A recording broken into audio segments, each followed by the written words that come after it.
Good afternoon दोस्तों। आज कहानीकार उदय प्रकाश के द्वारा लिखा गया एक अत्यंत ही प्रसिद्ध कहानी तिरिच कहानी के सारांश की चर्चा करेंगे। यह अत्यंत ही महत्वपूर्ण कहानी है। यहाँ से कई प्रकार के प्रश्न प्रतियोगी परीक्षाओं में कई बार पूछे गए हैं, तो इसके बारे में जानना अत्यंत ही आवश्यक है। तो चलिए शुरू करते हैं कहानी का सारांश। तिरिच शीर्षक कहानी के कहानीकार उदय प्रकाश हैं। उदय प्रकाश नूतन तथ्यों और कथ्यों वाली कहानी लिखने में सिद्ध हस्त हैं। तिरिच एक आधुनिक त्रासदी है। आज के युग में समय बहुत दूर तक वैश्विक और सार्वभौम हो चुका है। विकास की दृष्टि से दुनिया के देशों का चाहे अब भी विभाजन किया जा सकता हो, पर कहीं ऐसे विभाजन अप्रासंगिक भी हो चुके हैं।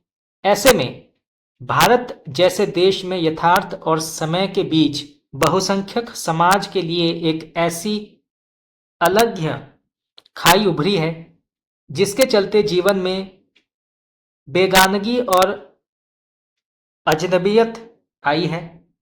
कहानी नई पीढ़ी के प्रतिनिधि बेटे के दृष्टिकोण से लिखी हुई है और बाबूजी के बारे में है जो सुदूर गांव में रहते हैं। वे शहर जाते हैं और फिर शहर में उनके साथ जो कुछ घटित होता है, कहानी उसी के बारे में है। जो घटित हुआ है वह अत्यंत अप्रत्याशित, दारुण और भयावह है। आमूल बदलते हुए समय का यह नया भीषण यथार्थ जिसके शिकार बाबूजी बनते हैं, बेटे के सपने में तिरिच बनकर प्रकट होता है। तिरिच एक विषैला और भयानक जंतु है जो कहानी में प्रतीक बन जाता है। तिरिच कहानी जादुई यथार्थ की कहानी कहा जाता है। यह यथार्थ बाबूजी की गंवाई वास्तविकता को पीछे छोड़कर और आगे बढ़ चुके शहर के तथाकथित आधुनिक समय के द्वंद्व से उपजता है।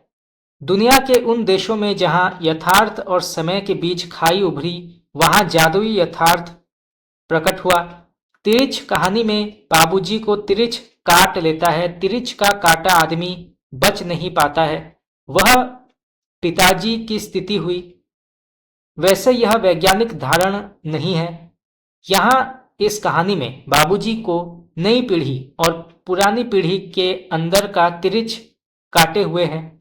नई पीढ़ी की संवेदनशीलता मर गई है। शहर लोग से मिलकर बाबूजी परेशानी और त्रस्त होते हैं। गांव के सीधे सरल शक्ल बाबूजी के लिप शहर एक अनबूझ पहेली है। शहर का प्रत्येक व्यक्ति स्वार्थी है। नई पीढ़ी हिंसक हो गई है। तिरिच एक जादुई यथार्थ की कहानी है। यह कहानी जटिल अवश्य है, पर है जादुई प्रभाव छोड़ने वाली। यह उदय प्रकाश की एक सफल कहानी मानी जाती है। तो दोस्तों, आज के लिए इतना ही। अगर आपको इस कहानी का संपूर्ण पाठ पढ़ना है तो आप मुझे कमेंट करके बता सकते हैं। आपका बहुत बहुत धन्यवाद।